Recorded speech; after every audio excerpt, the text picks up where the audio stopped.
Assalamualaikum warahmatullahi wabarakatuh. Kisah tentang durhaka istri dan anak Nabi Nuh tidak secara rinci disajikan dalam Al-Quran. Dalam Al-Quran, Nuh disebut sebagai seorang nabi yang diutus untuk memberi peringatan kepada kaumnya yang telah tersesat dan melakukan kezaliman. Perjuangan para nabi untuk menyebarkan agama Islam tidaklah mudah. Mereka harus menghadapi berbagai cobaan, salah satunya yakni menghadapi para pengkhianat. Pengkhianat Nabi kali ini ialah istri dan anak-anak Nabi Nuh. Nabi Nuh merupakan utusan Allah Subhanahu wa Ta'ala yang menjadi nabi pada masa kekosongan di antara dua rasul. Pada masanya Nabi Nuh sering berdakwah, namun kala itu orang-orang di sekitarnya masih saja menyembah berhala dan tidak pernah mau mendengarkan kata-katanya.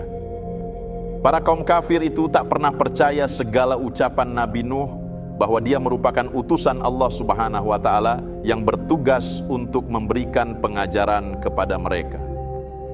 Para kaum kafir itu pun mulai memusuhi Nabi Nuh. Lantaran mereka menganggap Nabi Nuh sudah menghina patung-patung yang mereka sembah dan telah mengganggu ketentraman hidup mereka. Orang kafir berkata, "Wahai Nuh, engkau ini benar-benar lancang. Berani-beraninya engkau mengatakan bahwa ada Tuhan yang lebih berkuasa dari berhala-berhala kami. Engkau ini benar-benar orang yang paling sesat." Nabi Nuh pun terkejut saat mendengarkan ucapan tersebut. Ia tak menyangka akan ucapan mereka hingga tega berkata seperti itu. "Wahai kaumku, aku ini sama sekali bukan orang yang tersesat. Aku ini adalah utusan Allah yang menguasai alam semesta. Aku telah diberi amanat oleh Yang Maha Kuasa untuk memberikan nasihat kepada kalian. Allah telah mengajarkan kepadaku sesuatu yang tidak kalian ketahui.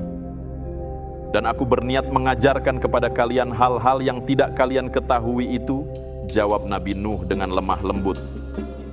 Diketahui Nabi Nuh memiliki dua istri yang tercatat dalam sebuah ayat di Al-Quran. Bukan karena kebaikannya, melainkan karena pengkhianatannya yang tak bisa diampuni. Begitu pula dengan anak-anaknya. Nabi Nuh memang diutus kepada kaum yang benar-benar bebal. Nabi Nuh lantas diuji dengan istri dan anak-anaknya yang juga menyembah berhala. Dengan sabar, Nabi Nuh terus membimbing mereka kembali ke jalan Allah Subhanahu wa Ta'ala. Sayangnya, upaya itu tak dihiraukan oleh istri dan anak-anaknya. Mereka tetap berkumpul dengan orang-orang yang ingkar dan menyembah berhala. Suatu hari Nabi Nuh melihat istri dan putranya bernama Kan'an berkumpul bersama orang-orang kafir. Betapa sedihnya Nabi Nuh saat melihat dengan mata kepala sendiri anak dan istrinya menyembah berhala seperti kaumnya yang sesat tersebut. Istri dan anaknya ternyata selama ini telah mengabaikan semua nasihat-nasihat yang ia berikan. Nabi Nuh lalu memohon kepada Allah Subhanahu wa Ta'ala untuk memberikan azab kepada orang-orang yang telah ingkar kepada Allah Subhanahu wa Ta'ala. Hingga akhirnya Allah mengabulkan permintaan Nabi Nuh dan meminta Nabi Nuh untuk membuat perahu agar terhindar dari azab yang akan ditimpakan kepada kaumnya yang ingkar. Para pengikut Nabi Nuh mulai mengumpulkan bahan-bahan untuk membuat perahu, seperti paku dan kayu-kayu yang ditanam selama 40 tahun.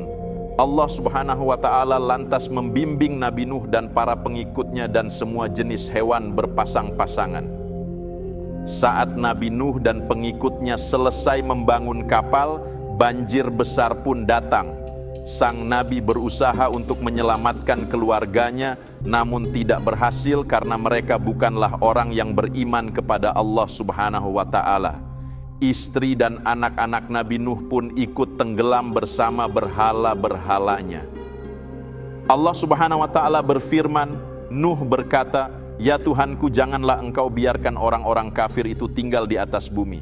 Sesungguhnya jika engkau biarkan mereka tinggal, niscaya mereka akan menyesatkan hamba-hambamu, dan mereka tidak akan melahirkan selain anak yang berbuat maksiat lagi dan kafir." Quran Surah Nuh ayat 26-27.